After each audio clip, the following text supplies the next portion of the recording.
Hi, good afternoon. Yes, so I will just go ahead and quickly explain this point again. Um, Fixed cost of setting up and running a household. So basically, what happens is that the fixed cost of setting up and running a household is different for different kind of households. For example, if it is a small household, my fixed cost will be different. And if it is a large household, my fixed cost will be different, right? Now, when we go ahead and when we say that we are not considering this fixed cost, it actually means that so take an example. The example that I had given yesterday was the example of going ahead and putting an electricity meter, right? So whenever we go ahead and we look into the household expenditure, we will go ahead and we will consider, suppose this month I ask how much electricity the household consumed, right? So I am going to go ahead and ask, okay, this is the total electricity consumed by household, this is the expenditure done by household. But in the background, what about the fixed cost? What about the cost of setting up the meter when the first time the household started running itself? What about the cost that it incurred? That cost is not being considered, right? That's one thing that we want to understand, that where is the fixed cost going ahead in this case. Now, when we go ahead and when we talk about individuals, suppose there is only one individual who is living, what will this individual do? If I ask him, okay, what is the cost of electricity? So because he is an individual, he has to consider what is the cost he incurred on first setting up the meter and then on per unit consumption. But when I talk about household, so for example, if you talk about me, right? I am living in a household that my parents established 10 years back, right? They had already put the meter 10 years back. So if you ask me now what is my expenditure, I will not go ahead and consider the expenditure that was incurred on the meter. I will go ahead and only consider the expenditure which is incurred on current consumption. But if I am the only individual who has started living in the household, right? If I start doing things on the individual basis, then that individual has incurred the expenditure on meter and the expenditure on electricity, right? So this is one thing that can happen, is that we don't go ahead and we don't see what happens to the fixed cost which is used in setting up and running a household. वो जो fixed cost वाला component है उसको हम ध्यान से नहीं देखते हैं, right? Also another thing, so if I talk about there is about a household which is very very small, जैसे बहुत ही छोटा घर है, एक कच्चा घर हमने बनाया है और उस घर को बनाने के लिए हमने कुछ फिक्स्ड कॉस्ट इनकर की, तो because we are talking about, so it's like running a firm, right? So in a firm, when you incur a fixed cost, when do you spread out the fixed cost? You are able to spread out fixed cost only when there is economies of scale, only when you are able to do production at a very large scale. But when you do production at a small scale, the spreading out of fixed cost becomes very difficult, right? So this is exactly what we are saying here, that when we construct a small house, then spreading these fixed cost also becomes very difficult, which is easy when we go ahead and we have larger households, right? So that's the part here, that fixed cost one is not considered in many cases, although it is incurred. And second, the spreading of fixed cost over smaller household becomes difficult, which is not the case when we are talking at individual level. तो हम इस fixed cost को भी consider करेंगे ही करेंगे. Is that clear? Okay, so now we can go ahead and we can start talking about the poverty measures, right?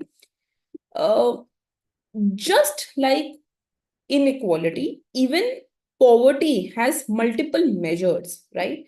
And we want to begin with, so write down poverty measures.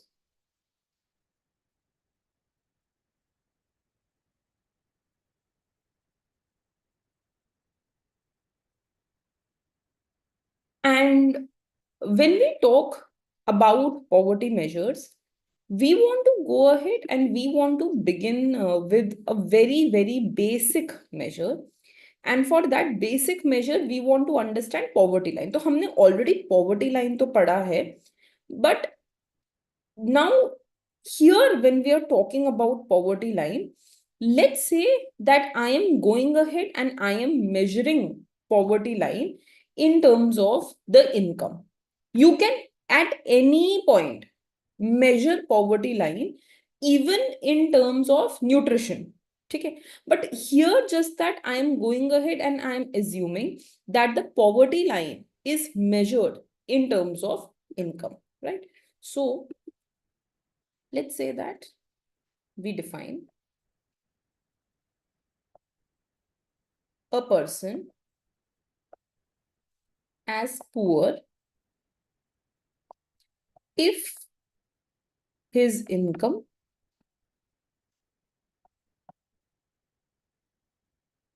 is below poverty line, right? If the income of the person is below poverty line, then we go ahead and we consider that this individual will be a poor individual. We see different books have different ways of defining the alphabet that they use for poverty line, but we can go ahead and we can use the alphabet P to go ahead and reflect any individual, any income which reflects the poverty line. So I can go ahead and say something like this, that P reflects the income, which is the threshold income. जरूरी नहीं है आपको इसको P से ही reflect करना है. You can go ahead and you can reflect it with any alphabet. हाँ, M बना लो, N बना लो, anything. ठीक है, it does not matter. This is what I am saying. It changes from the book to book, right? But we just need to define one threshold income. माने any individual who is below this income is considered as below poverty line or poor individual. And then I need to go ahead and I need to define another alphabet M, and M is the mean income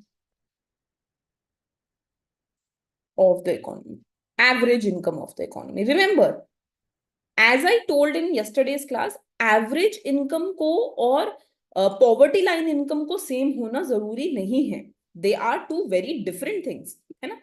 Average income माने अगर मैं बोल दूं 10, 20, 30, 40, 50, 5 individuals, तो average is 30.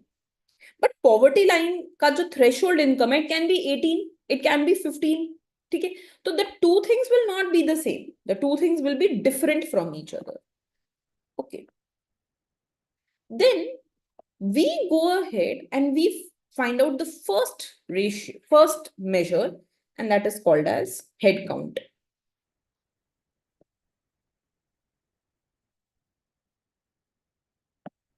So head count basically is all those individuals who are below the poverty line, just simply the number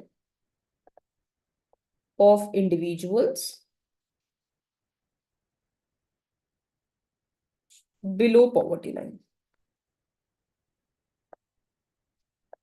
That is called as head count. Second, then we go ahead and we find the head count ratio. To find the head count ratio, it is called, ये इसको बोल देते हैं absolute measure of poverty, क्योंकि हमने सिर्फ एक number दे दिया.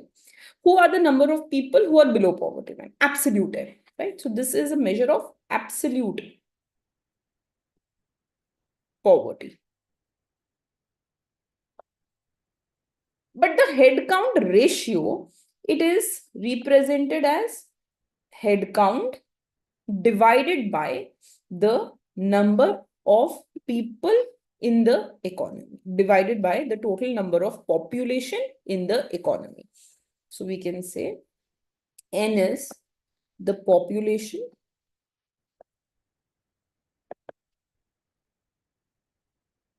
of the economy,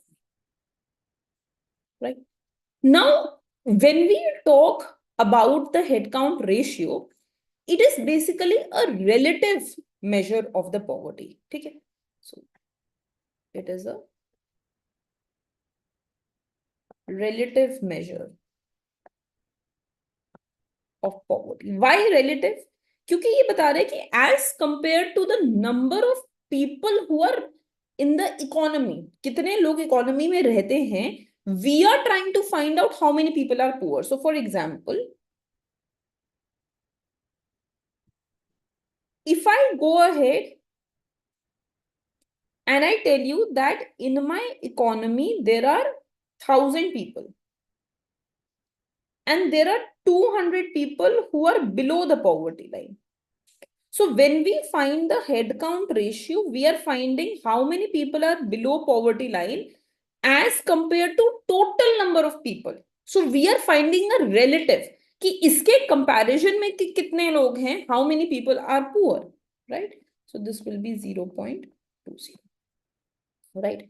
Now, there is a limitation of this head count ratio and head count. What is the limitation? The limitation is that it fails to capture the extent of poverty, right? So it fails to capture the extent of poverty. Money, for example, when I am saying, suppose I tell you that my poverty line is defined as rupees 200. Okay. There is an individual who's earning rupees 10 and there is an individual who's earning rupees 190. ये दोनों ही individual below poverty line हैं. Both individual are below poverty line. But we are not measuring the extent. This individual is severely poor. And this individual can clearly cross the poverty line. Now, the issue with using headcount ratio as a policy tool is that it is a very biased policy tool. So please write down headcount ratio is a biased policy tool. Biased policy tool का क्या मतलब है? What is the meaning of biased policy tool? The meaning is something like this. So for example, I tell you that there is an economy where the poverty line is 1,000. Okay. There are individuals who are earning 900 and individuals who are earning 500. Okay. And suppose I tell you that as a government official, I am giving you, you are given 20,000 rupees. Okay. You are given 20,000 rupees and you are asked to go ahead and to help the poor people. You're given 20,000 to help poor. Okay. Now, in case one, if I ask you, simply forget about the poverty line. Don't think anything about the poverty line. मत सोचो poverty line क्या है. ठीक है. I ask you, make an unbiased choice. बताओ कि किसको ये पैसा दोगे once you are given this 20,000 rupees. Which is that person you will be helping with? So you will tell me, ma'am, of course, I will be helping the person who has the least amount of money. ठीक है. तो वो जो लोग हैं जिनके पास सबसे कम पैसा है, that means these 500 people earning 500, I will go ahead and I will give these people the money, right? And it makes sense. So if you were to go ahead and if you were to make an unbiased choice, right, then you would have gone ahead and you would have given this money to these people who are earning 500. No issues. Now, if I go ahead and I instead ask you, na, Look, as a policy official, as this person, what I want you to go ahead and I want you to do is, I am giving you an agenda. Election is on head, and I want you to somehow lower the headcount ratio, right? So in first case, you suppose I name this as group A and group B, you help group A. In second case, I tell you, no, my elections are on head, and I want you to minimize the number of people below poverty line. So what will you think? You will think, good, 20,000 rupees I have, and यहाँ पे जो भी लोग हैं, they are having 900. So if I try to divide, इनको सिर्फ 100 रुपए और देंगे तो they will be on the poverty line. और 200 दे दोगे तो they will cross the poverty line, right? So if I start giving these people first, right? So 20,000 rupees I have. To each person, I am giving 200. So I can go ahead and I can bring 100 people above the poverty line, very well above the poverty line. जबकि अगर मैं इनको help करने बैठूं, right? If I divide this by 500, so I will only be able to help 40 people. तो it is much better कि जो एकदम poverty line के close हैं, I quickly give them the money and I just bring them above the poverty line, right? So I will help group B. But is this good? No. Group A is the one who is in most need of money. But my policy makes me help group B, right? So that means headcount ratio is a biased tool. It favors the individuals who are already close to the poverty line. जो पहले ही poverty line के पास है, हम उनकी मदद कर रहे हैं, right? So please write down use of headcount ratio as a policy tool biases policy in favor of those individuals closest to the poverty line, thus lowering headcount without aiding the most poor, right? Without helping the most poor. So that way it is not poor. Okay. Now let's come to the third measure, and that is the poverty gap ratio.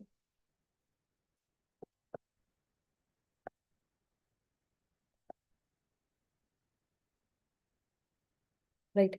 What is poverty gap ratio? Poverty gap ratio is basically like this. So what we do is,